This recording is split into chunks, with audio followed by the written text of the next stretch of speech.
ശബരിമല സ്വർണ്ണക്കൊള്ളയിൽ കൂടുതൽ പേർക്കെതിരെ നടപടിക്ക് തിരുവിതാംകൂർ ദേവസ്വം ബോർഡ്. പ്രതിപട്ടികയിൽപ്പെട്ട അസിസ്റ്റന്റ് എഞ്ചിനീയർ കെ സുനിൽകുമാറിനെ സസ്പെൻഡ് ചെയ്യും.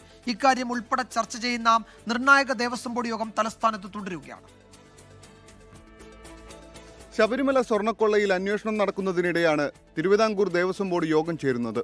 പ്രതിപട്ടികയിൽ ഉൾപ്പെട്ട അസിസ്റ്റന്റ് എഞ്ചിനീയർ കെ സുനിൽകുമാറിനെതിരായി നടപടി സ്വീകരിക്കുന്നതിൽ ബോർഡ് തീരുമാനമെടുക്കും.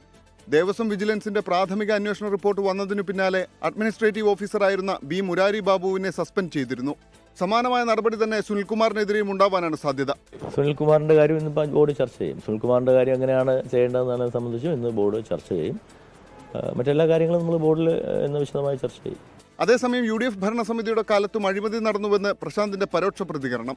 ഞാൻ പറയുന്നത് ഇപ്പോൾ ഈ കാര്യങ്ങളൊക്കെ ചില നേതാക്കൾ പറയുന്നത് കേട്ടാൽ ഇതൊക്കെ ആദ്യമായി ദേവസ്വം ബോർഡിൽ സംഭവിക്കുന്ന കാര്യങ്ങൾ എന്ന മട്ടിലാണ്. എത്രയോ കാലങ്ങളായി ഇത്തരം കാര്യങ്ങൾ അവിടെ നടന്നുകൊണ്ടിരിക്കുന്നു.